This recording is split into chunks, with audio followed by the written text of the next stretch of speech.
Welcome everybody to the debut episode of the Triple Tricast. I'm here with my two co-hosts to talk about all things Japanese games and anime. First, Mr. Tyler Campbell. Tyler, how are you, my friend? I'm doing really well. How are you? I'm great that we are finally here and getting this together. Took a while, but we're finally getting this off the ground. And last but certainly not least, Miss Erin Van Duyn. Erin, thank you for joining us. Glad you could finally make it. Well, thank you for having me. And yes, we're finally here. So this sort of came out of our episode DUSCAE discussion. After it was over, we were all sort of like, yeah, that went really well. We should try to do this on some kind of regular basis. And it took a while to figure out a format, and then some of us had scheduling issues, but we're finally able to figure this out. So we're going to try to do this once every 2 weeks to start off, and then maybe if it takes off that everybody really likes it, we'll try to go weekly, but no promises on that front. But the format will be something like this. We'll sort of talk about like top 5 news stories that are relevant to us. We'll talk about what we've been playing / watching, and then we'll have a weekly topic or an episode topic. And this week we kind of wanted to do our favorite games and animes, so everybody kind of knows where we come from, what our tastes are, and then we'll just close out the show. So let us kick it off with what I think is the most relevant piece of news, the active time report from, I want to say that was Wednesday. I don't know what time that came up. Which Tuesday? It was one of those days. Tuesday, yeah, it was earlier in the week. I forget. I watched it at like midnight, so it was all a blur. Yeah, I took a nap and I woke up because for me it started at like 2 a.m. Oh, jeez. And which isn't too terrible, but and then I found out that they accidentally had uploaded it early because it was pre-recorded, so all the information had already leaked out anyway. Yeah, I saw that, and I'm like, oh, okay, well, it's on the Square Enix channel, so I went and tried to watch it, and it wasn't even there, and I'm like, oh, okay, and then it had the countdown. So somebody hit the button early, which is not the first time this has happened for them, so. Tyler, was it you? Yeah, I went into the office and just hit that button too early. I knew it. It was you. So this was the feedback from episode DUSCAE. They collected it from Japan, Europe, North America, and by far the most discussed, or the most, thing that people wanted fixed the most, which is exactly what we said, was the lock-on function. That it just, people didn't like it. Generally, the camera in general, like some people said it was zoomed in too far, which I didn't really feel it was zoomed in too far. No, I think what the things they said about the camera, I don't know, I feel like they were like, okay, yeah, we know it's a thing, but they said that more importantly about the lock-on, that hopefully it's going to be a little less cumbersome, because right now you have to like click in the R3 button, and I really don't like doing that. Well, he said that like people didn't even know it was there, which is true. I had to like find it on GAF or something. Yeah, because the game doesn't, like in the tutorial, it doesn't mention anything about it. So when somebody, like I guess somebody must have just discovered it and then posted it on the internet, and everybody was like, oh, now that makes sense. But even then, like using the R3 for that is just really cumbersome. Agreed. I was trying to think of some of the more interesting points. The one that I found really interesting was that Japan, far more than anybody else, thought it was difficult or hard to understand. And I had a hard time thinking about it. I'm like, what? Yeah, when I saw that, I was like, really? I mean, really? It wasn't really that difficult. I mean, okay. I guess it is difficult if you, like, for example, if you go into that cave and you don't have any buffs, you're going to get destroyed. Oh, yeah. Because that's exactly what happened to me. But once I found out that, oh, you need to get that immunity buff, it's really not that bad. And, the demo is actually set up in a way where they want you to level up a little bit before you actually go and do some things. And I think maybe that's what maybe some Japanese fans overlooked, is they just kind of rushed into stuff, and they probably shouldn't have did that, but yeah, I thought the cave was the funnest part, but I knew kind of going into it that goblins inflicted poison because I played at night at one point and they started inflicting me with poison. So I was like, oh, probably should have the immunity buff before I go into this cave because I know it's a goblin cave. And I would see like playthroughs of people playing online, and it was just really weird. People were like, "Oh, this cave's really hard." It's like, well, you're inflicted with poison, dude. You know, use an antidote or something. And well, they made a comment in the broadcast about how the CEO of Square Enix couldn't even complete it. It's Oh, like, wow. wow. Either he did not know what he was doing, or maybe he just doesn't play enough video games, but that's pretty funny. Probably a little bit of both, I would imagine. So let's see. I'm on Siliconera right now, and I'm looking at the different, what I thought were interesting. So yeah, the Japanese. Okay, so what interested you about Final Fantasy 15? And by far, Japan said because it's a Final Fantasy game, or it's a new numbered Final Fantasy or whatever.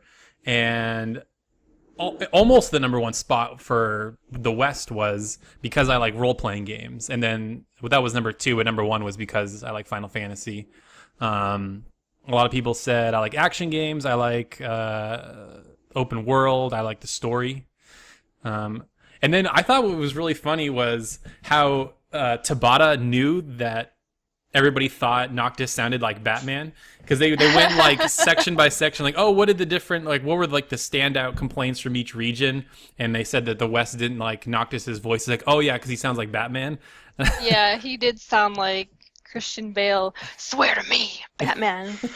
But I thought it was interesting that he said they're already like re-recording that stuff, or that like, okay, we're trying to make him sound a little bit younger. Yeah, I mean, they definitely probably rushed it for the demo. Oh, so definitely. they were probably like, okay, just go. And they had the actor, whoever he is, just kind of go in there and do whatever. But it's good to know that they already saw that and they were like, oh yeah, we're gonna fix this, because the Japanese cast is above and beyond at this point. So Yeah, it's really good. It fits. it's super good. Like, even when they first showed it back in 2011 or whatever it was, I was like, oh man, this is gonna be good. And then in 2013 they had even more characters talking, and I was like, oh my god, this is gonna be super good. And then they started talking about dual audio, and I was like, finally. Yeah, I thought the most interesting stat out of that ATB was, regardless of like the great differences in what the regions thought about the game, a lot of them agreed that like most people who played the demo wanted to buy the game. Yeah, totally. Yeah, and I guess, I mean, the survey is, of course, limited to people who bought and played Type 0, so you kind of already have that sort of preaching to the choir thing going on, but at least people were happy with the demo. Like, I have a feeling that maybe they were kind of antsy about what people would think, just because it's been a long time and people didn't really know what to expect, even though we've known that the game has existed forever. So Exactly. And then what I think we can all agree on, so they had us all rate stuff out of 10. I don't remember this. It's been a long time since they did the survey, but apparently yeah, it was out of 10. like one of those surveys where you rate from like best to worst kind of thing. But the highest rated feature of the whole demo was the music, which is awesome. So I have no problem thinking that's number I had one. no doubt. Like, I think I personally rated it a 10 just because I really liked it, and music has never been one of the series' issues in the past. No. Like, even the games that aren't as good still had pretty good music, so definitely not expecting anything other than something really good. Yeah, Absolutely. Going to Distant Worlds during E3, that's going to be exciting. Oh man. Oh yeah, Should be great. I'm already looking at tickets, so definitely. Like, the last time I saw it was in 2012, maybe. They were doing like the 25th anniversary thing, and they had it in Chicago, and I went and saw that one. But it was super good, and after seeing some of the lineup for this upcoming one, I'm super excited. Very cool. I wonder what the Yeah. super secret songs are there. I'm kind of thinking it might be like Heaven's Ward related, actually, just because Uematsu made that new song. Oh, he did. I thought he was done with Final Fantasy. That's cool that he's still working on No, he stuff. like he did Answers, which is the main song for like 1.0, and then A Realm Reborn. And then they announced that he was doing the main theme for Heaven's Ward, which we heard in the opening cinematic that they released. Oh, very cool. Yeah, so just to kind of wrap up the DUSCAE active time reports, there were 2 points that they sort of ended with that I think we were sort of, one was surprising and one I think people were kind of hoping for, but they said they're trying to plan for a simultaneous worldwide release, which they've never done before with a Final Fantasy game, which is really, really exciting. We won't have to wait 3-4 months. Well, they Well, kind of did that with actually- Type Zero. They did it with Type 0, and I believe Dissidia Duodecim had a really close release. Those don't count. They're not mainline Plus, numbered. so Final mainline- Fantasy 14 has a simultaneous release. Oh, did they? Okay, well, I'll count Yeah. that one. So it's not totally unheard of for them. I mean, they're getting a lot better, and even with the 13 games, there was like the 2 to 3 month gap. That wasn't even that bad. Sure. But then the other thing was that I thought I'm kind of torn on was that they're updating episode DUSCAE. They're making like a 2.0 version they're fixing the bugs and they're adding things. And to me, it's like, don't spend time fixing this. Just keep working on the full game. You know what I mean? Like, unless it's already Yeah. fixed and it doesn't take a lot of effort, sure, why not? But at the same time, it's like, that's great, but don't bother. I understand, like, you want us to, like, get a good grasp of what the main game's going to be like, but don't waste your efforts on a demo. Like, go finish the main game. Well, That's exactly what I thought of when I first heard about it. I was like, I mean, as long as it's not taking away from development, which demos often do, it's okay. We've seen what you guys are doing. Just focus on the main game and don't worry about having to update a demo, because I think, and I saw this online, but I guess there's this impression now that they're going to keep updating the demo, but I don't think that's really the case. Mm-mm. Well, usually, typically, well, it's not typically because you never patch a demo, but the fixes that they're implementing will be implemented into the full game. So any fixes that are being put into DUSCAE, they're being currently put into the full game. So it's not like they're like splitting a whole bunch of, time and effort into the patch. It's just like little minor fixes that they need to update. Like they said over at the active time report, whatever they update into DUSCAE is going to end up, being moved over to the full development anyways.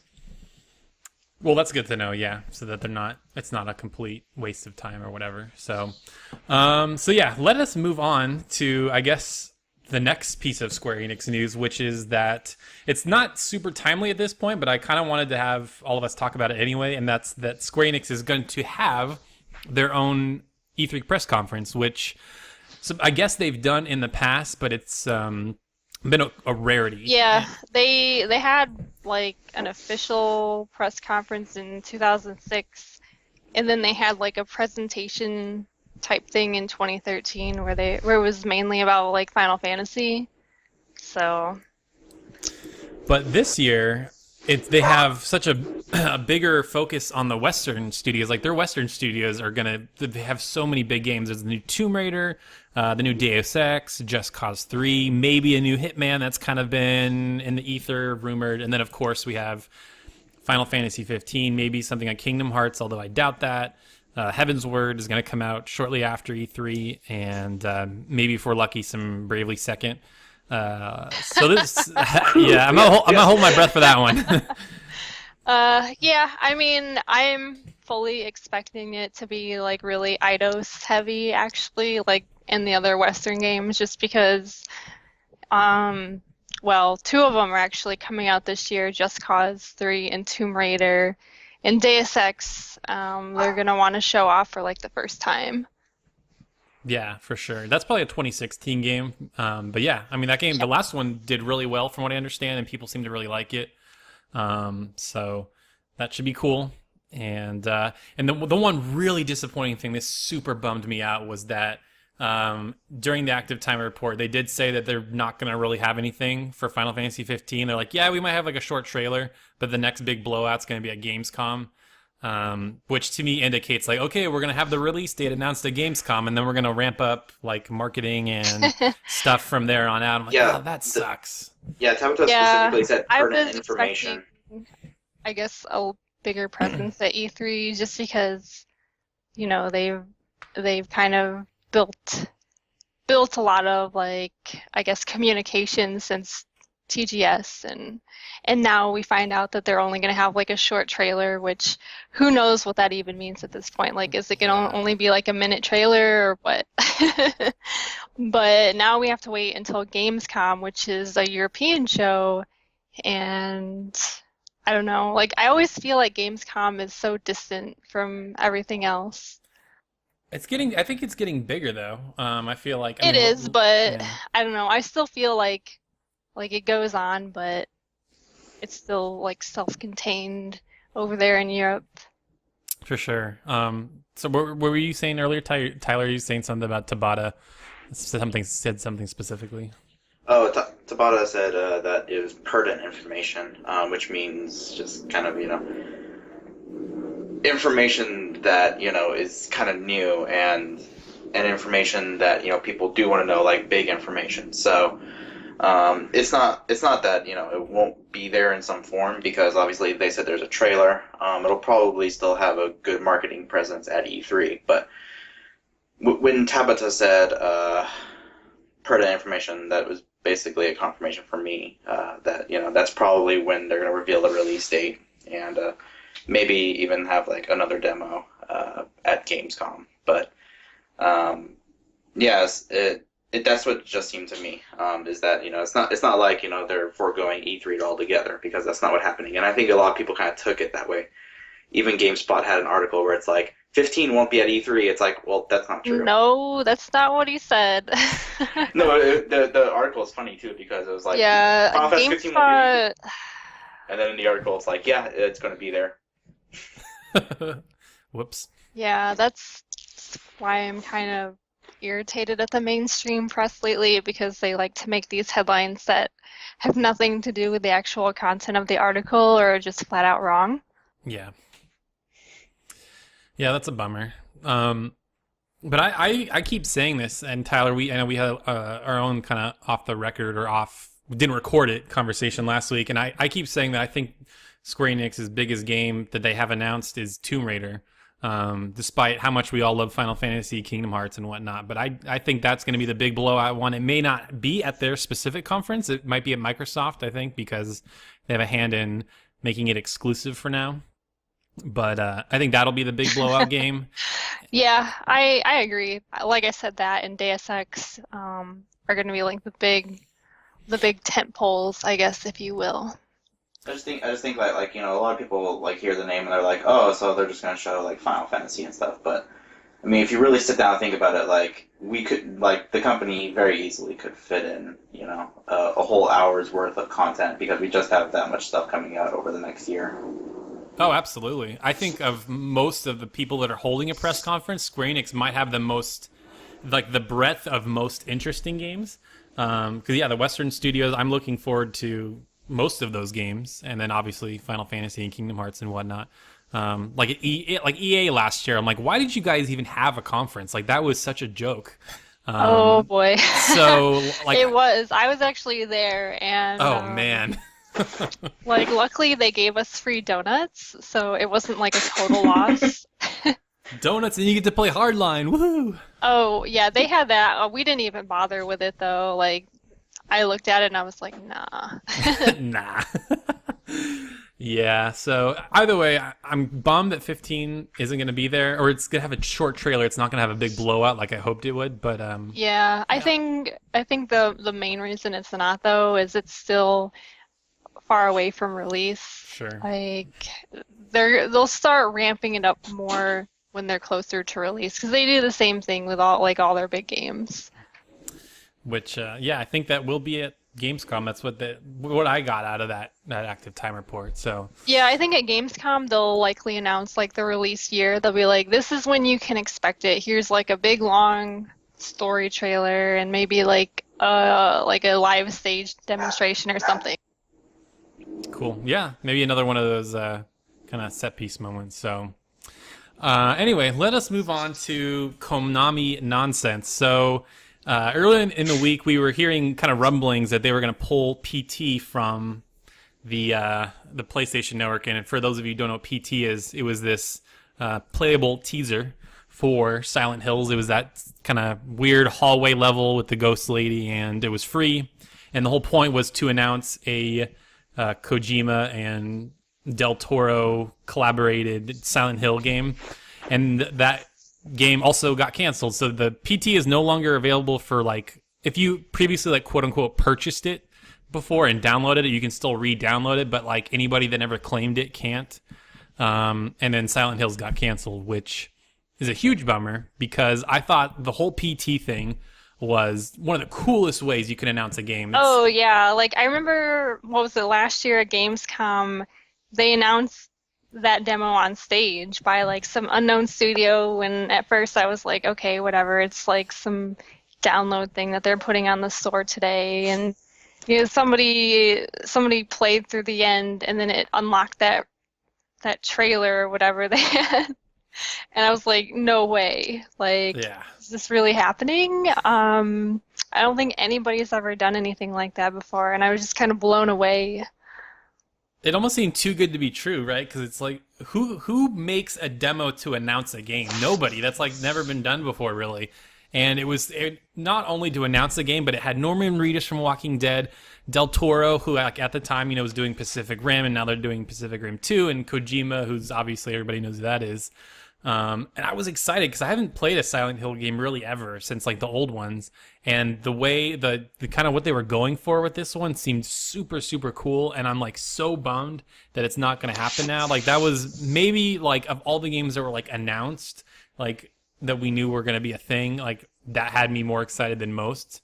But like I think I don't know. plus it was something like kind of fresh, I guess, because Konami's just been relying on Metal Gear lately. Well, that and like Pro Evolution Soccer, but like to see them want to sort of invest in something totally different was like, whoa, like is this really happening?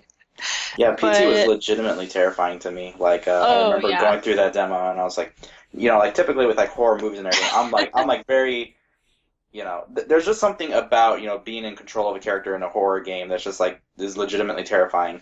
And I remember going through that and turning a corner and seeing a refrigerator like hang upside down, blood was coming out of it, and I was like, nope. Yeah. Nope. Yeah, I turned the demo on and I was like,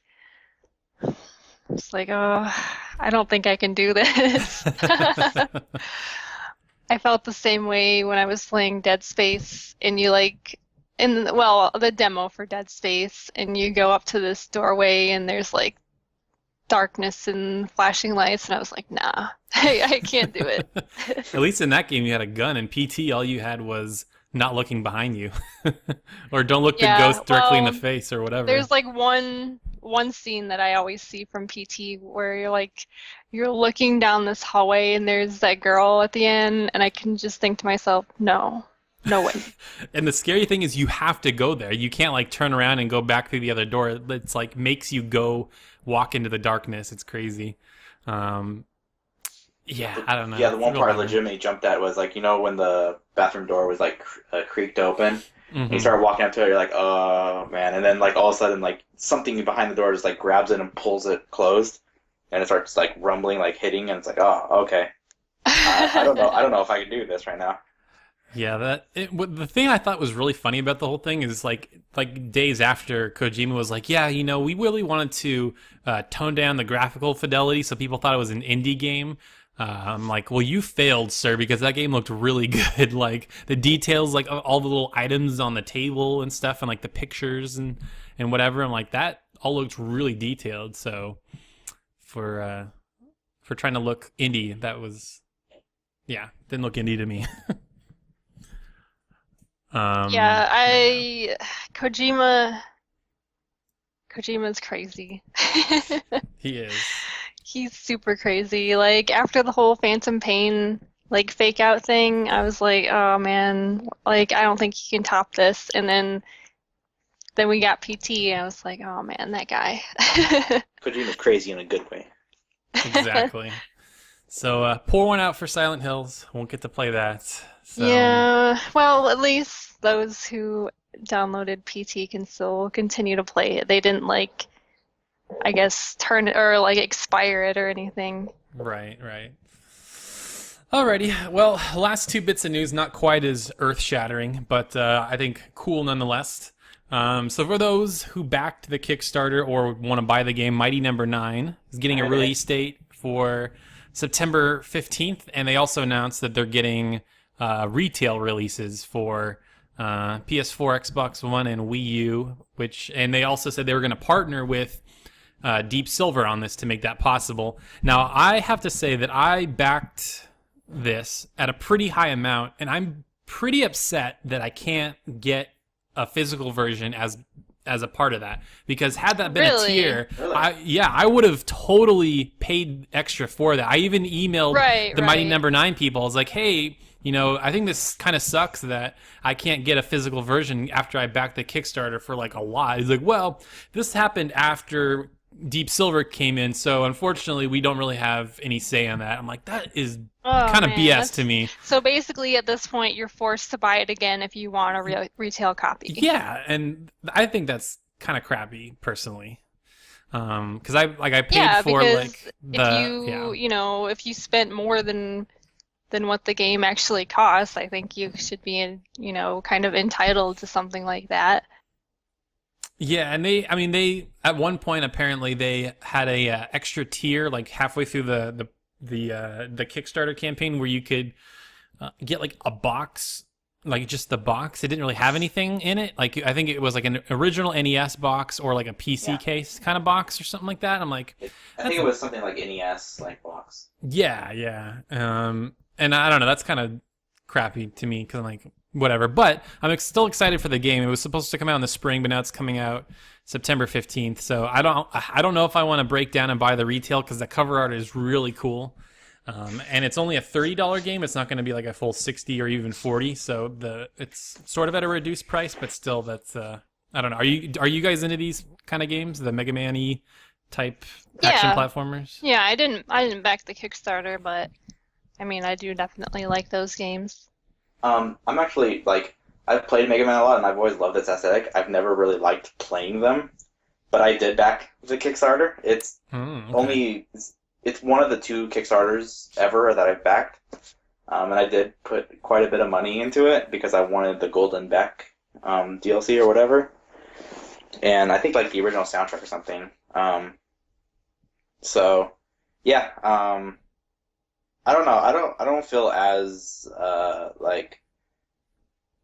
ripped off, because at the end of the day I'm still getting the game on any platform that I want, and I'm getting stuff that I wanted, and in a way I kind of contributed to the game because you did get to vote on who's going to be in the call, which is BS because I didn't get the call out that I wanted. and then you were kind of there during the entire process. I think the company is called 8-9 or something, or 8-4, but they did a really good job at keeping people informed throughout the entire development process of what was going on, what they were doing, given design documents and everything. I thought it was really cool, so I don't really particularly feel ripped off. Yeah, I mean, I guess maybe ripped off wasn't the right word. I just felt it was annoying that I couldn't get that physical version that I wanted. But yeah, I don't either. I mean, I'm getting a cool art book and a bunch of other stuff. And like you said, we were kind of there through the whole process. So yeah, that's kind of cool.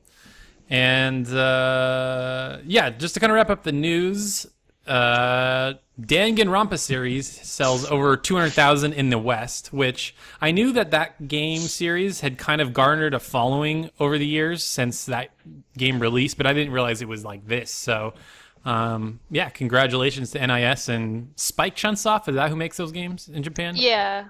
Yep. So Yeah, that's very cool. I've played the first one for a couple hours, and for whatever reason, I just didn't finish it. But now I feel like I want to go back and play them all because I know that there's some kind of shooter game that's coming out this fall. Don't worry, Taylor. Yeah, That's the it's like story of a- our lives. It's like know, a right? spin-off, but Yeah.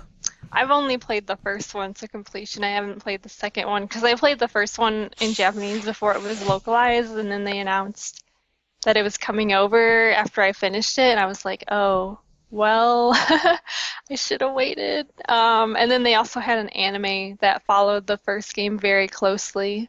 So, and I did watch a little bit of that, and it wasn't bad. Like I said, it just follows the game pretty much exactly. That's cool. Is it spoilery? I'm sure. Obviously, if Oh anybody yes, don't. like Okay. if you want to play the game, don't watch the anime because it gives away like a lot of the puzzle elements, like the solutions to them.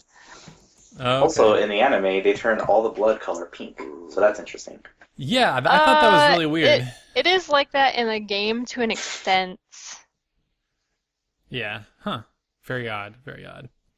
All right, so let us move on to, unless you guys had any closing thoughts on Danganronpa, we'll move on to the what we've been playing.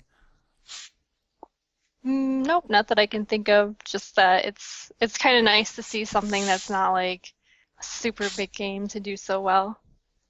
Yeah, I think that's cool, especially for NIS, who kind of like always release these games that probably don't sell more than like 30 to 50,000, like Mugen Souls and Fairy Fencer and all these different weird games. But to kind of see them hit on one is really exciting because I know I like the DUSCAE game, so and they're keeping the Japanese gaming scene alive in a way that we don't get as many, so it's kind of cool to get other stuff. All right, so Tyler, why don't we start with you? What have you been playing / watching recently? What have I been playing? Gosh. But I play so much at work. Actually, when I get home, I'll actually pick up. Let me look at my collection. I don't know. I usually play more of the 15 demo, or I play a little bit of 14, trying to, get to the point where, I can, continue on in Heavensward. So I'm just trying to get through the main story right now. Anything else or anything you've been watching? I know we sort of watch the same anime, I think. Is there one that like has been standing out in this new season? I think there's a lot that's been standing out, although some people, I don't know, might not think that like some of these shows are a little like lewd or whatever, but like I've been really liking Fate Stay Night. It's been pretty good, and I've also been watching shows called Food Wars, which is a really interesting like take on like I guess what exactly what it called is food. It's about a kid that goes to a high school where it's all about cooking food, and he just tells everybody off. Like at the very beginning, he's like, "I'm just gonna be the number one guy. You're just gonna have to deal with it." And it's one of those characters where like he's like really endearing, and he's just kind of stupid enough to like be endearing, kind of like in a Baka and Test kind of way. I don't know. Yeah, like those are the main two shows I've been watching. I'm trying to remember what else this season I've been watching. Oh, lots of Nisekoi and SNA a few. Yeah, that Food Wars is really interesting because I've watched like food themed anime, but this one is like like you said, in like the tone of like a shonen. It's like, oh, welcome to the elite academy of cooking, and there's the elite 10, and you have to challenge them in like a food cooking competition. It's like super funny how like when they do like when they're preparing the food and they cut it up really fast and they have those like the tropes of shonen, but it's in this vein of cooking, which is really kind of odd, but it works in some weird way. Yeah, and the music I think that is done really really well because when he does like. You would think it's kind of like in a Death Note way, where it's like you wouldn't think like writing, on a piece of paper would be epic, but because the music is there, like it's epic. So it's the same way with Food Wars, where like when he's cutting up food, you're like, okay, this would usually be mundane, but because the music is there and how they're animating it, it looks like super epic and it looks really fun and it's fun to watch. Yeah, it's one of the 4 shows I have in my Crunchyroll queue right now, so I definitely enjoy that as well. It's weird. I didn't really think much of it, and I watched the first couple. I'm like, oh, that's pretty good. So, yeah. Anything else that you've been playing and/or watching? I've also been watching some Code Geass. Me and Aaron were kind of talking about it a little bit before the show. She was talking about like how much season 2 is like the worst thing ever. It's because it is. And I'm just sitting here blissfully unaware of what I'm getting into. Oh man, just like I said, just wait. Season 1, I really liked, and then they just decided to just throw out all the good things that they had done and just do whatever. And like I said, you'll see. I won't spoil anything, but I think once you watch it, you'll come away with a similar feeling. I hope so. I've been waiting for something to top School Days, but School Days just horrified me. Oh my god. School Days legitimately like was one of those shows where like I think I had like post-traumatic stress disorder like right after. I was like it's like having flashes, and I was just like I can't deal with this right now. What's wrong with that show? I remember the name, but I never watched it. Oh. Nice boat. That's all I'm saying. Okay, there's a reason that on NeoGAF we've actually banned people from using that as a joke recommendation. Really? Yes. That's interesting. Just like you guys banned Dungeon Explorer 2, Dungeon Traveler 2, or whatever that thing was. Yeah, well, to be fair, that has like underage girls, and yeah, I'm actually confused as to why Atlas is even bringing that game over, but you know. Probably just because it wasn't difficult to translate, I bet. And Probably not, but either way, like the content is really kind of sketchy, even for them. What I thought was really funny was when Modbot closed that thread, he's like, all right, this is getting ridiculous, we're going to lock it. And then like Tyler, the owner of NeoGAF, comes in, he's like, the Vita should just be illegal at this point. Like after the thread was already closed, and like, thank you for that little gem. Well, I mean, games like that, like there's a reason Atlas is censoring it to begin with, but even after what they're censoring, I think it's still kind of questionable. Yeah, well, there's probably going to be a good... I mean, if you look that week that all that hubbub was coming up, it was the #1 selling Vita game, which doesn't really say much since the #1 Vita game is always Persona 4 Golden. That game came out like 3 years ago. But the same thing happened with Dragon's Crown when that whole controversy about the sorceress with the big boobs or whatever. That game sold like 1 million copies worldwide, and it was really just a beat 'em up game, you know, at heart. So I'm sure Atlas is just loving it. Like, yeah, talk about it, trash it. We'll get all the money. It'll be great. Yeah, I mean, there's that saying it's like what, like bad publicity is still, you know, some publicity or whatever. Exactly. Any press is good press. Yeah, exactly. So I'm sure Alice is like, oh man, people are paying attention to this. Absolutely. Well, Aaron, what have you been playing and/or watching lately?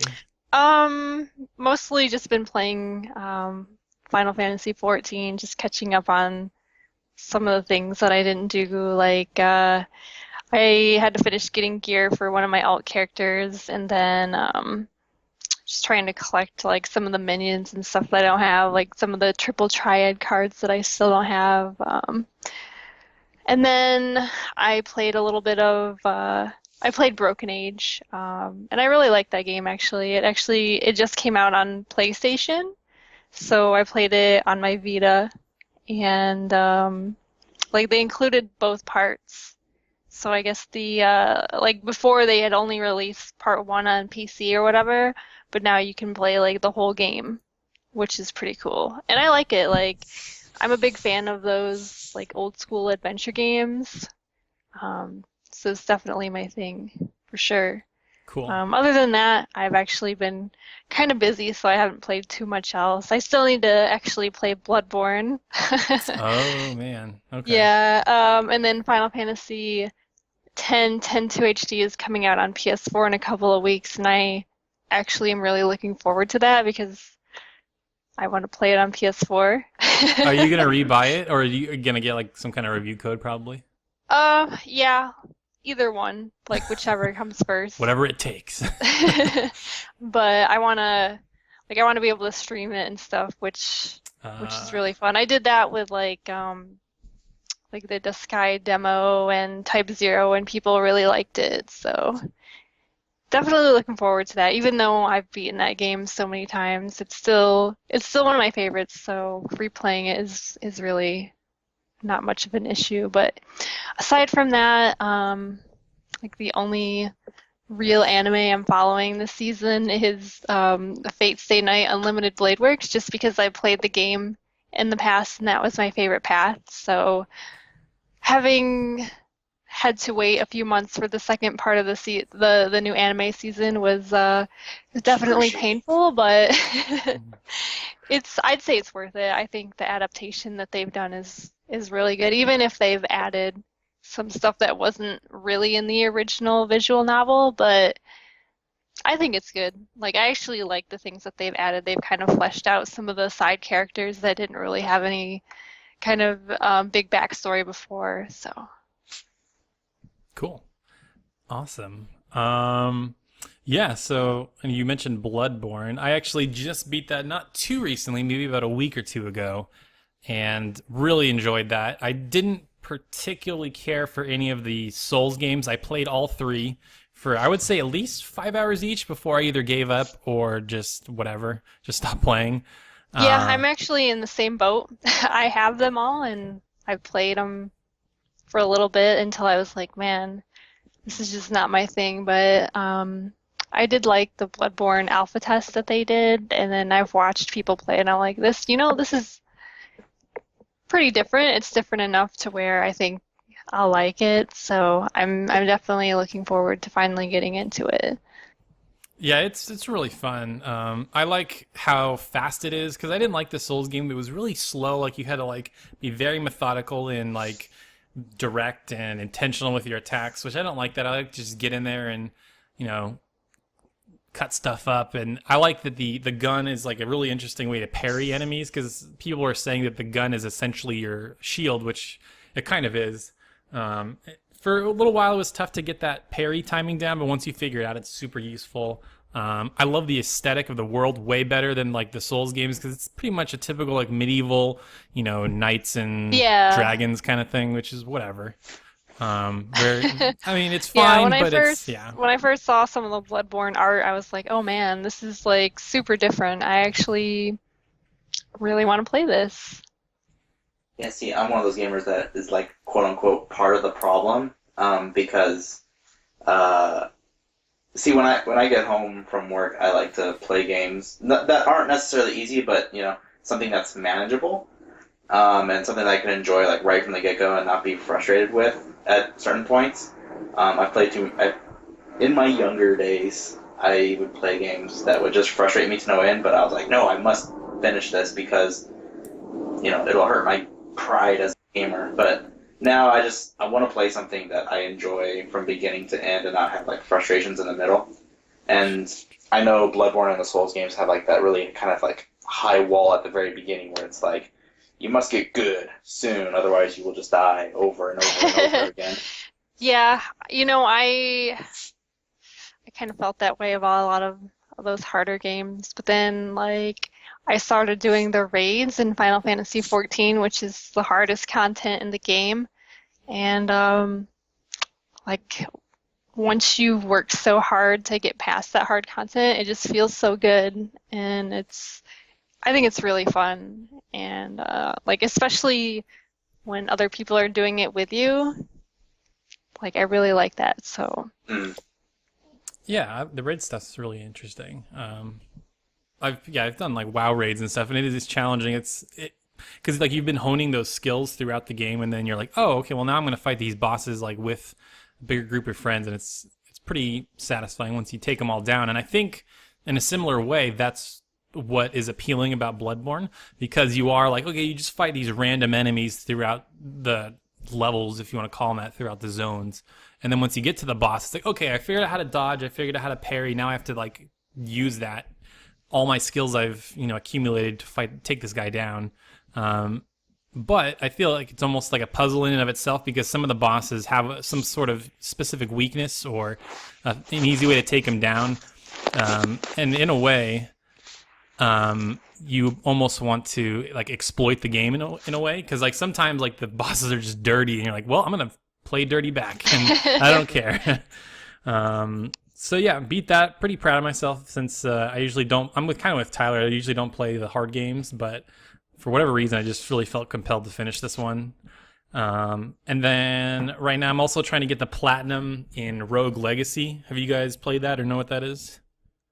I haven't played it, but I've I heard of know it. what it is. Yeah. So for anybody that doesn't know what it is listening, it's like a sort of retro-styled like action platformer, kind of like Castlevania in a way. Like you have like a sword and you collect money, and sort of in this, they call them a roguelike or roguelite, where like you collect money and you're trying to find the boss door, but if you die, you have to start from the beginning, and you take all the money and you spend it on leveling your character up or buying better gear, and then you go and you do it all over again. But the levels are randomly generated, so it's like different every time you play it. And gosh, I've probably put like a disturbing amount of hours into that game. I played it a ton on PC. I rebought it so I could have it on Vita, and it's just so much fun. I'm having a great time trying to get these last two trophies. A lot of grinding, but it's really, really fun. The mechanics are just really solid. It feels good to kill stuff, and all the platforming is really on point. So recommend it if anybody's never tried it. The perfect Vita game, especially if you have, take the train to work or have time to kill. All right, so we're doing pretty good on time here. I think we could probably, if you guys really want to gush, then feel free to. Oh, sorry, let me go back real quick for anime I'm watching. I'm pretty much watching exactly what Tyler's watching: Nesekoi, Food Wars, and then the other show that I think is probably the most popular of the new shows called Is It Wrong to Pick Up Girls in a Dungeon, which has to be the dumbest name for any anime I've ever heard. But it's the characters are really interesting.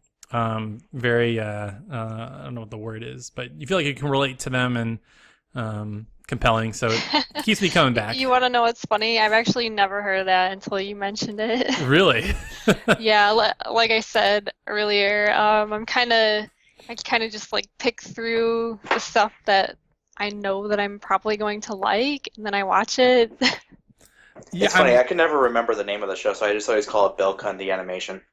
Belku or Hestia, right? Like, Yeah, Hestia, I don't know. because I was on Twitter and everybody was tweeting about this Hestia girl. She's the girl that has like the blue ribbon that kind of goes across her chest or whatever.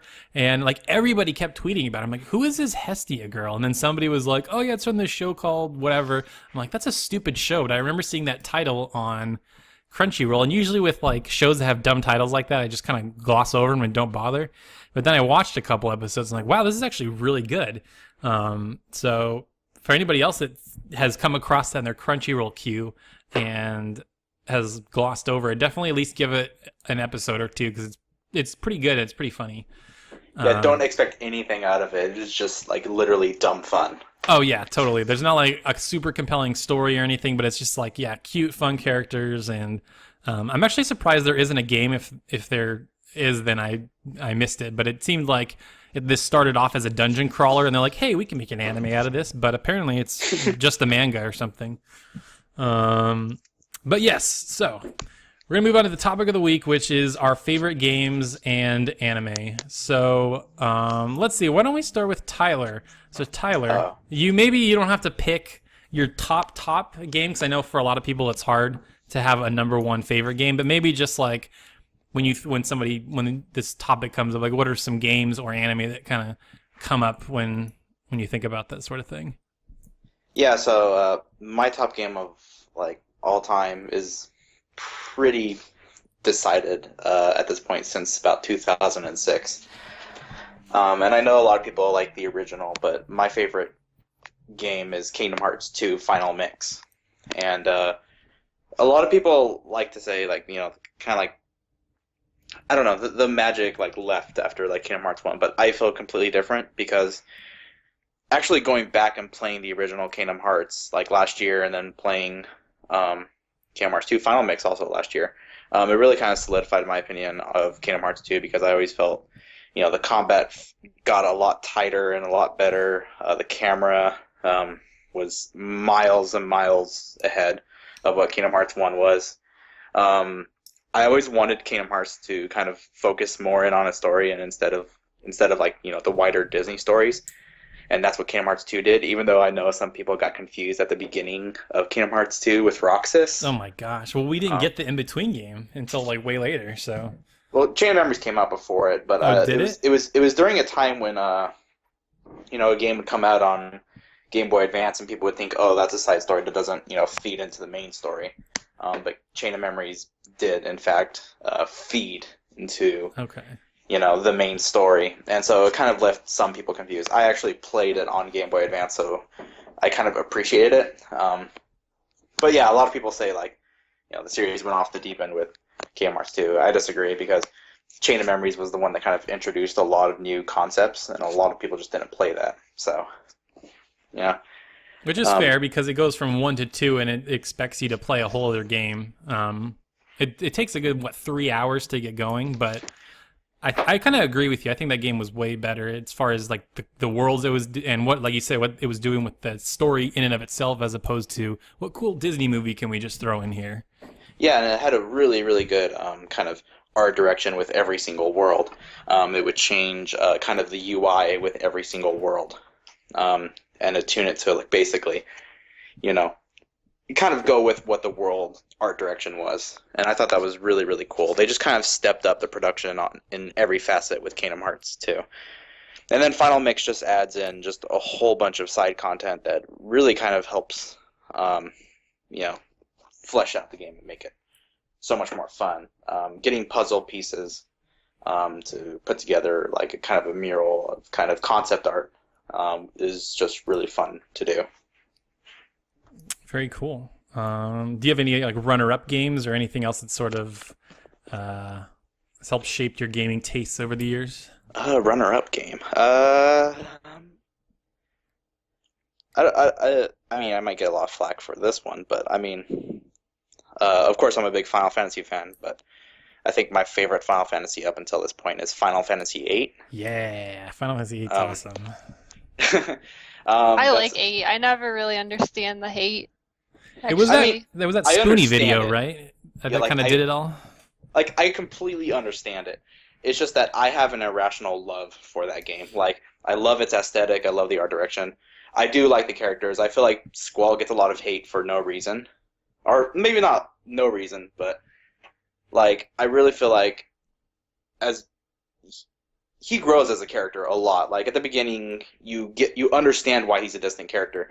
It's not like, other characters from other games that shall remain nameless, but I mean, like, he's distant for a reason, and they show you at the beginning why he's distant and doesn't want to, connect with anybody. And then as the story progresses, he's kind of thrust into this leader role that he doesn't want, but he has to take on. And and from that, he kind of grows as a character, and I appreciated that, character growth throughout the story. And plus, I'm just a sucker for, like, love stories like that with Rinoa, even though people don't like Rinoa, but I do. Absolutely. I think it goes without saying, too, but I love the soundtrack in that game. That might be one of my favorites in the whole series. Yeah. It's just, I liked a lot about that game. And just the fact that you can totally play that game completely fair and not break it, to just give yourself the challenge, or you can just completely break it if you want. I liked that option. So, and Triple Triad's literally the best thing to come out of, card-based games since forever. So. Exactly. Now, how about anime? I remember we talked about this last week on our own a little bit, but what about, what are some of your favorite anime? Okay, so there's a lot of anime that I like. I like shonens. I have a very wide palette when it comes to shows that I like. I started off early on with kind of like, Dragon Ball, and then Akira, and then moved on to kind of just a wide range of shows, Bleach, Toradora, all these other shows. But usually my favorites are the ones that kind of like hit me the hardest, whether it's in the feels or whether it has a message that speaks to me a lot. So I know some people will not like it, but that's just, how it is. My top three are literally CLANNAD, which I know a lot of people give crap to Key, but just, I don't know, that show really spoke to me. It had really heavy family themes, and it inspired me actually to go do something with my life, actually. I know that sounds weird, but after watching it, I was like, what am I doing? I need to go do something. And I just went out and started applying to companies, and I actually finished that show, wanting to go into the game industry. And a few months later, I applied to Activision and started working at Activision for several weeks, and then from there moved on to Square Enix. And then another show that is actually very, very recent and almost dethroned CLANNAD from my favorite is Your Lie in April. I'm a big, big, big classical music nerd. Naturally, I mean, I love Final Fantasy soundtracks, and those are very kind of classical soundtracks.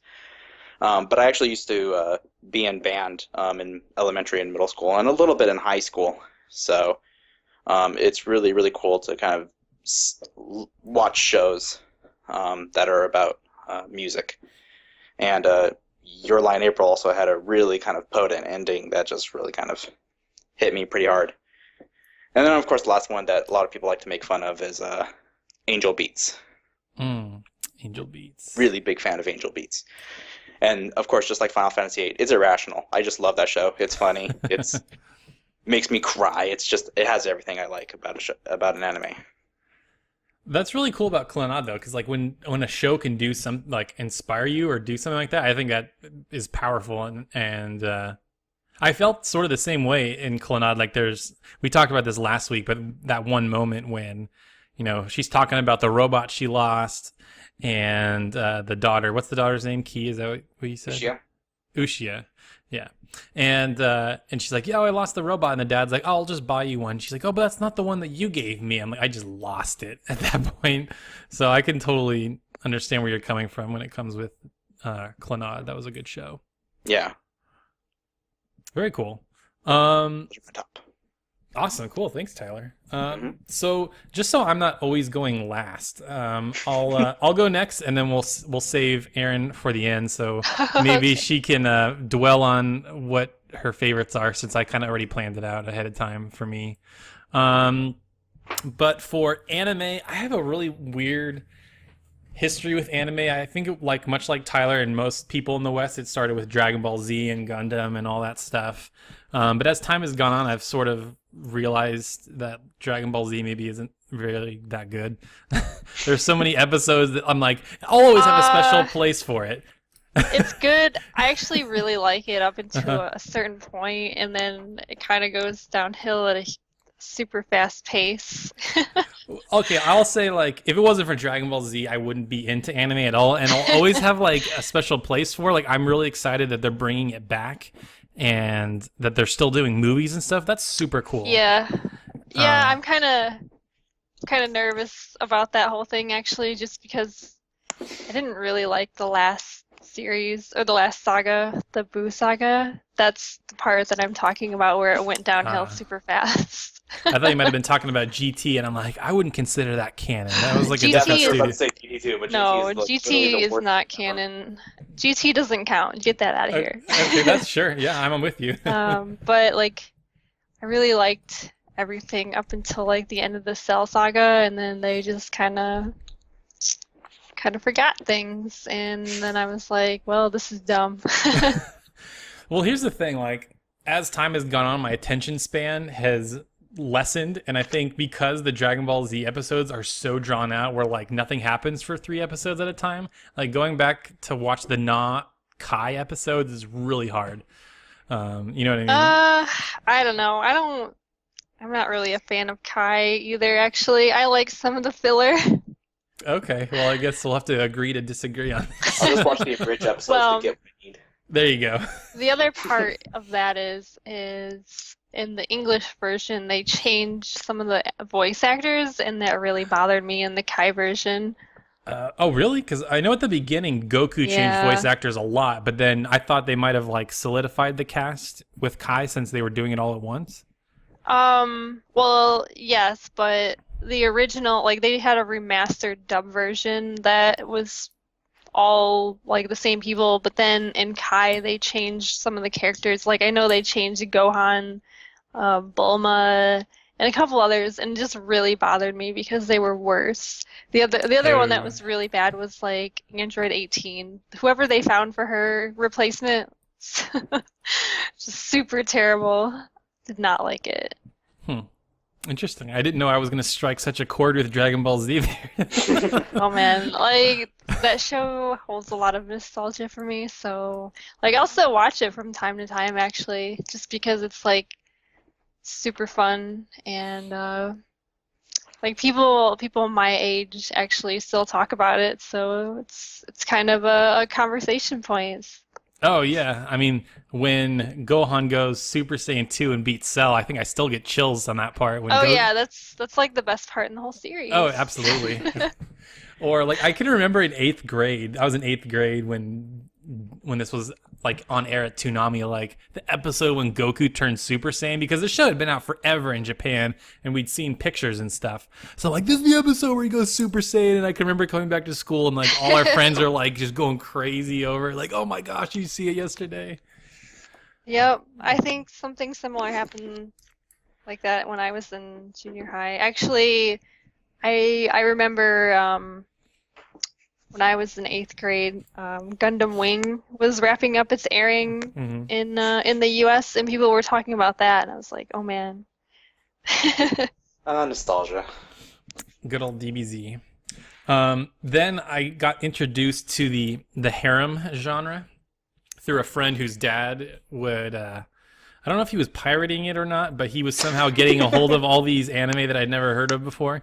And one of the first of those was a show called Love Hina, which is Oh about boy. this guy that moves in to become the manager of an all-girls dorm because his grandma, I think, runs it, but she goes off to do whatever. And so he needs a job while he studies to get into Tokyo University. And hijinks ensue, and it's silly and wacky, and most of the girls try to get with him, but he only wants the one girl, and she's a total jerk. I don't know. I don't understand Naru's appeal at all. But I think like if I were to think of like my three favorite, I actually really like the Persona 4 anime, not the Golden, but just the original like retelling of the game. It gives the protagonist like a voice, and he's like, because he's so stone faced. There's so many scenes that are super funny, like the part where they have the Oh camping man. trip and the club He's scene. also like a super jerk in the anime. Like Oh, totally.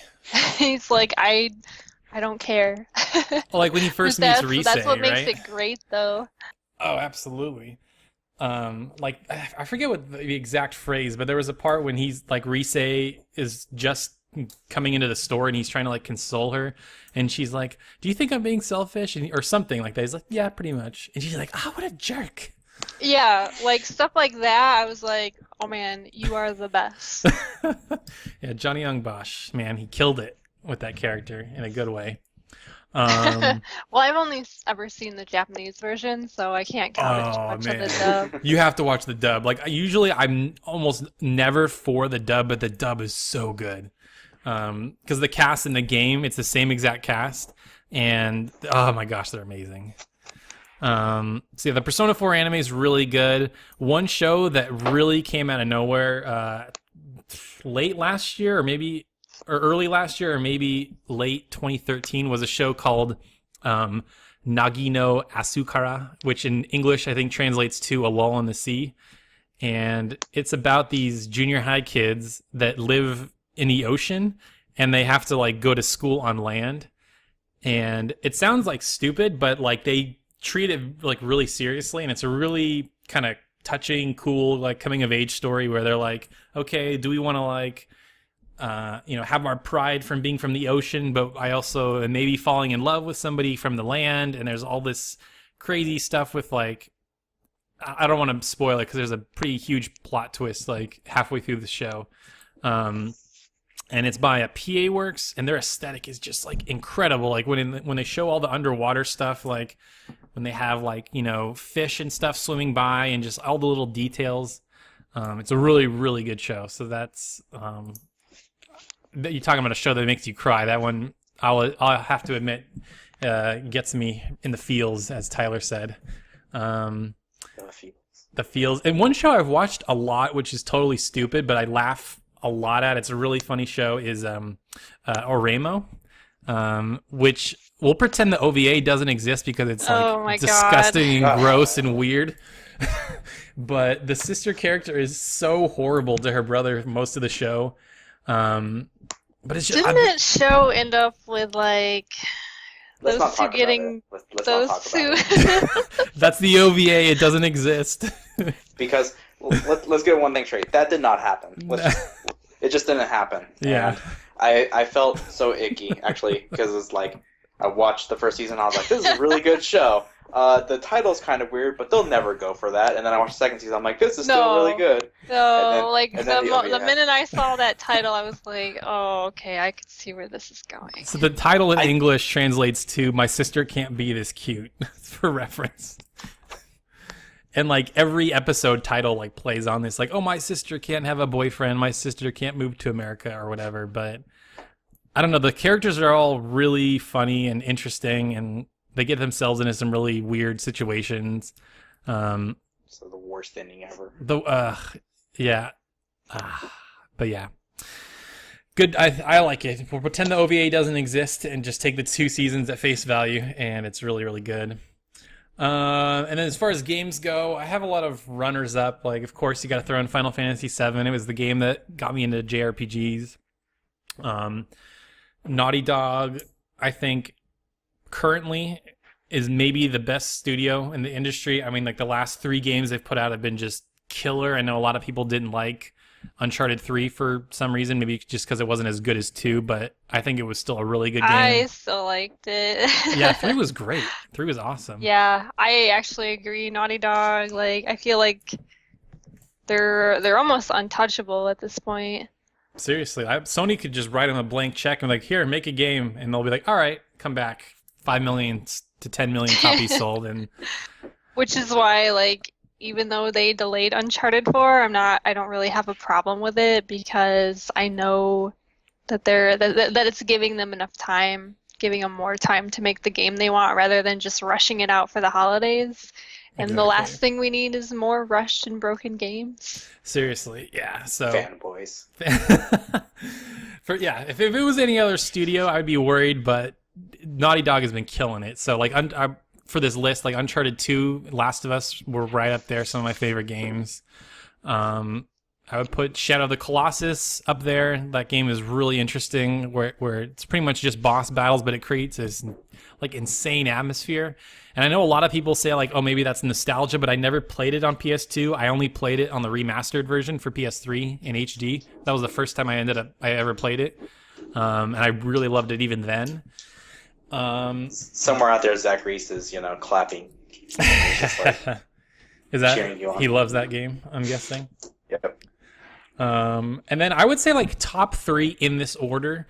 I would say like number 3 is Ni no Kuni, just because that's like in my head like a dream game. I never thought would ever happen. Like Studio Ghibli getting heavily involved in the development of a game and having like the aesthetic of the game look like a Ghibli movie, and then having Level 5 do it, who've done a ton of really great games. That was just like, I'm not even kidding, like literally like when the in-game graphics showed up for the first time, I just like sat there and like I didn't like cry, but I got a little teary-eyed because like watching the trailers and like having it on your TV are, I feel like, totally 2 different things. And that game is like insanely beautiful. Like how they managed to nail that Ghibli look like in game is just incredible. Then I would say number 2 is Final Fantasy Tactics. In my opinion, the best Final Fantasy game of all time.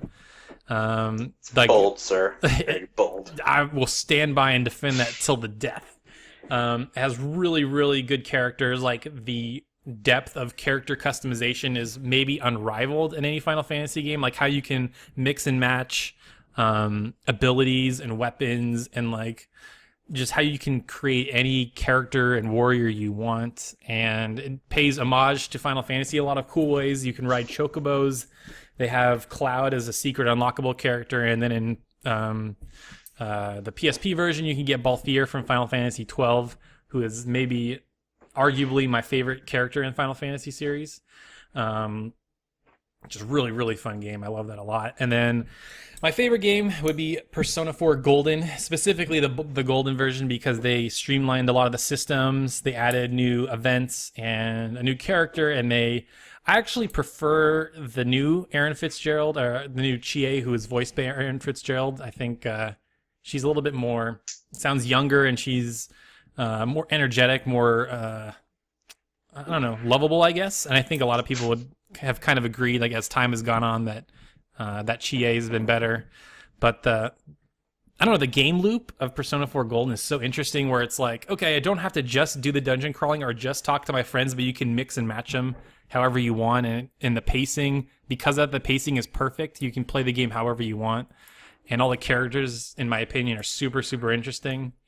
And I can't wait for Persona 5. I think they killed it with Persona 4 Golden. I think it really turned a lot of people onto the series, and I really think Persona 5 might be the one that, like, kind of propels it into, like, that status with, you know, Final Fantasy and Dragon Quest and all that. So fingers crossed. Yeah, hopefully. And hopefully it still comes out this year. I'm saying I don't think it will. It's been too quiet, but hey, if it does, then great. But I will stop ranting. Aaron, what are your favorite games and anime? I actually don't know, so I'm really curious to know. Oh man, well, I have a lot of games that I actually really like. I guess if I had to just list out a few of them, not in any particular order, mind you. Really liked Metal Gear Solid 3. Final Fantasy 12 is actually my favorite Final Fantasy. Really? Yeah. Okay. I know it's surprising, but I feel like that game was ahead of its time when it came out in 2006. And it was really the direction the series should have taken instead of kind of what we got with 13. It was a more mature Final Fantasy. It had a lot of more mature themes and characters, and I really liked the way the combat worked in that game, and like the exploration elements, and just the overall aesthetic was really pleasing. And every time I think about it, I just always come back to 12. So interesting, because I know a lot of people felt like the combat was MMO-ish, right, where you just set it up and it played itself. But as time has gone on, I've understood that there's more depth to it. Can you kind of control it mid-battle if you want? Because I was that's what frustrated me. There's a lot of depth. I mean, people always kind of rag on it for being this game that you can make it play itself, but I mean that's your decision. You can play the game in a lot of ways however you want to, so I think that's actually one of its strengths. And I guess people who compare it to MMOs probably didn't play the MMOs, because I really didn't think it was like an MMO. And I mean, 14 is a lot different than 12, even though they share a lot of same things. But I mean, I really wouldn't say that 12 is like an MMO at all. Just in the combat, I would say, because maybe, but it's still fairly close to like almost an active time battle system where you have to, you choose the actions and then you have to wait and the enemy will do their thing. And but yeah. Okay, cool. Aside from that, one game that surprisingly jumped up to the top of my list is Final Fantasy XIV. I've never been a big MMO person in the past, but 14 is everything that they kind of promised it would be with the reboot, and it's got a very strong like Final Fantasy story. And having sat through like almost a decade of nothing but 13 games, it was really refreshing to me.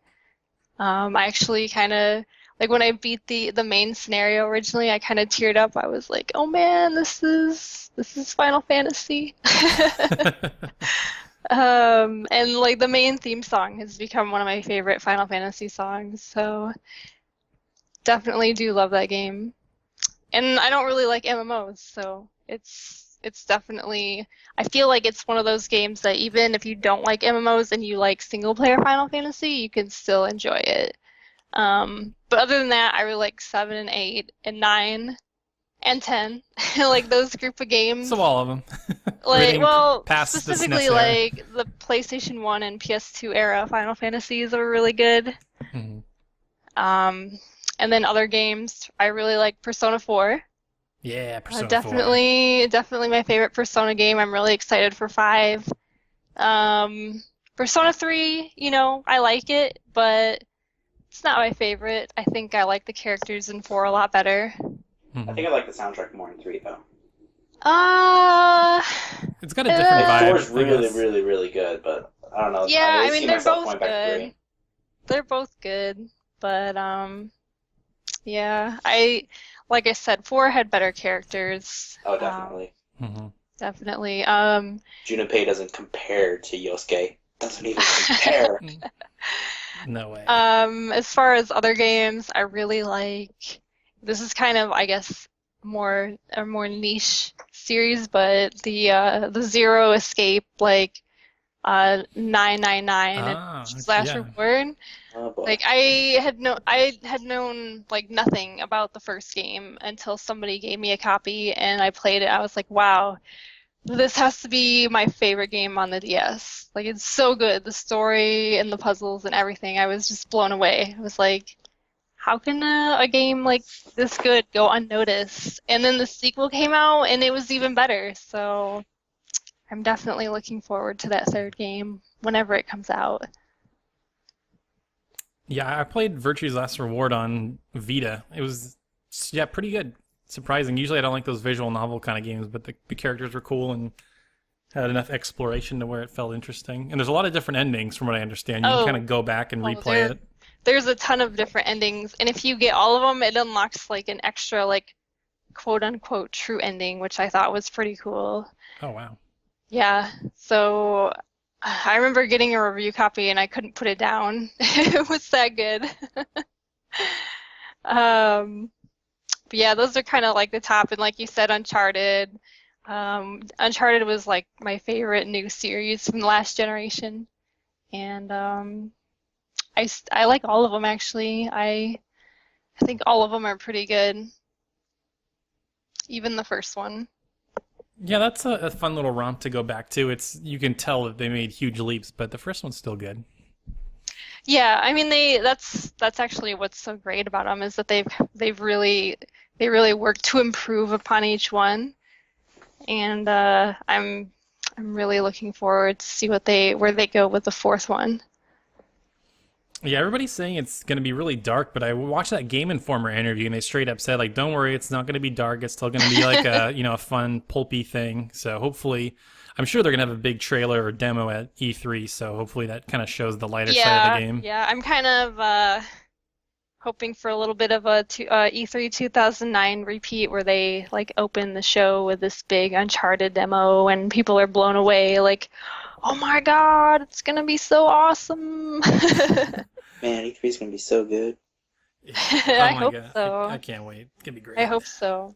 But yeah, I mean, there's just so many games that I like Kingdom Hearts series, Final Fantasy, of course, and then a lot of the stuff that Square Japan has done in the past, like Star Ocean. And The World Ends With You. yes, The World Ends With You, and hopefully we'll someday see a sequel for that. That'd be nice, yeah. Yeah. But yeah, I like the other Metal Gear stuff as well. Not really the second game as much, but 3 is still my favorite one. Do you have any of those that stand out as one like favorite, or is it all just sort of like kind of too hard to pick?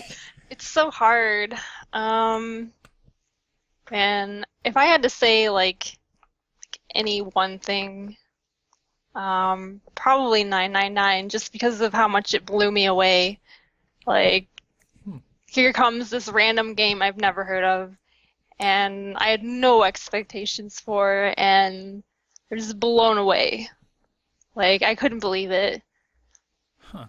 And it kind of shocked me to find out that, like, not too many people were talking about it, and once people kind of figured out what I had, they were like, oh man, this is actually really good. Like, it's one of those games that doesn't rely on, like, visual presentation. It's what carries it is the writing, and I actually really, really like that. Because, you know, nowadays a lot of games are all about the big graphics and things like that, but I think there's still a place for those games that kind of rely more so on the storytelling than anything. Sure, yeah. That was, if I had to guess what your favorite game was, that would probably not even come close. That is a real surprise to me. Yeah, yeah, like I said, I like all sorts of things. Like, I mean, the main types of games that I like anyway are like role-playing games, adventure games, action adventure, not so much shooter or anything like that, or strategy, but mainly, oh yeah, definitely not racing, but mainly like Japanese type games. Like Uncharted was probably the first real Western series to kind of grab me, actually. I was like, wow, this is actually really good, because I like Indiana Jones and stuff like that, and that's what it reminded me of. Mm-hmm. So I was happy to see something like that come about. Yeah, the pacing in the Uncharted games, I just think in Naughty Dog games in general are like almost unrivaled, because like I think most of us would say, like, when we go back and replay some of our favorite games, there's always that one part that we don't like oh, we gotta, like, you know, trudge through this one part. But I feel like when I go back and play The Last of Us, there's like almost no part that I don't look forward to. Like, every part is interesting. Like, oh yeah, like that game specifically, like I actually had to play it in chunks because it was such an emotional game. There's one part in particular that, like, I just had to take a step back and be like, okay, this is really depressing. I need to stop for a little bit. Was that before the winter? Yeah, it was. Like, I just was kind of in shock. Yeah, so I'm slightly different from you guys. Like, I really like The Last of Us, but the Uncharted series, I've been kind of like, I'll pick it up and play it once, but like only once, because that's all I'll usually get out of it. Because in my opinion, I think the Uncharted series is really good with story. I just don't particularly like the shooting segments, and I really do feel like there are some sections where Uncharted does get bogged down at certain points. yeah, In my opinion. there might be some puzzle stuff. But yeah, there's a lot. I think there's like two camps that, like, some people really don't think the shooting is good, and then others maybe just don't know better. Because like I haven't played enough shooters to know if like the shooting stuff is good compared to other games. I'm actually in that same sort of situation. I'm not really a big shooter person, so I really don't have too much of an issue with the shooting parts in the Uncharted games. It's just kind of like one of those things. I think there was like maybe one part in the third game where you have to shoot down these snipers, and that was really annoying. But aside from that, I still liked it. Plus, Nathan Drake's just a mass murderer, you know? Just, that too. That's like every action hero ever. Yeah. For some reason, they decided to pick on Drake because he's smarmy or whatever. I mean, look at Indiana Jones. He kills all those dudes and nobody says anything. Yeah, but they're Nazis. In the other one, like the second one, they weren't Nazis. They were tribesmen. I thought for a minute there, I thought you were gonna go Crystal Skull. I was like, I thought we agreed. We were let's never not talking talk about that Crystal one. Skull. Let's just. I don't even know what that movie is. You're talking a bunch of nonsense. How about favorite anime, if you have any? Well, I'm a really old school anime fan, actually. I like a lot of the stuff that came out in the 90s, like your Cowboy Bebop, your Sailor Moon, your Dragon Ball, your Gundam. Mhm. Well, Gundam actually goes back to like the late 70s, early 80s, and then through the 90s. But I like a lot of the older 2000s. stuff. If I had to pick like a number one though, it would definitely be Cowboy Bebop though. Okay. Oh, I thought you were gonna say Evangelion actually. Oh man, I do like Evangelion actually. That's in there as well as one of those like really good 90s shows.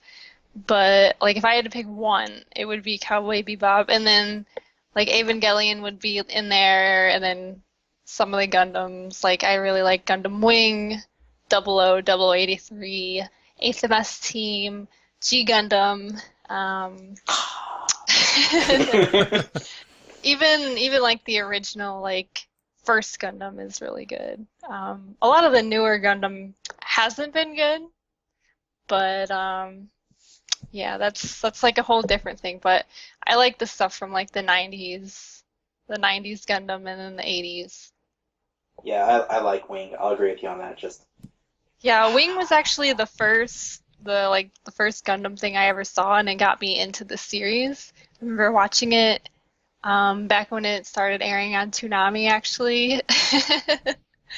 And like once I found out that there were other Gundam shows, I was like, oh man, there's actually a lot of content here. Yeah, Wing is good. I think that was one of the only Gundam shows I watched, but it was kind of cool because like I think everybody had their favorite pilot and their favorite like robot design that you kind of would get attached to, Yes. and you want them to like be cool Yep. in the episode or whatever. So That is definitely true. I remember like it aired when I was in junior high, and I remember just people talking about it and people talking about the ending when it came up, when it was first being broadcast in America. oh, like it was getting ruined, or like just kind of the whole discussion around Oh, it. just like the whole discussion in general, like everybody was talking about it, like, oh man, like this big ending is coming up, and it's pretty exciting. Yeah, Gundam was that was a cool one. It reminds me of Robotech, which was another one that I got into like way back in the day before I knew what anime was. Like, because I remember watching it, I'm like, this looks like Voltron. It doesn't look like other cartoons, but I don't know why. But now I know. I know better.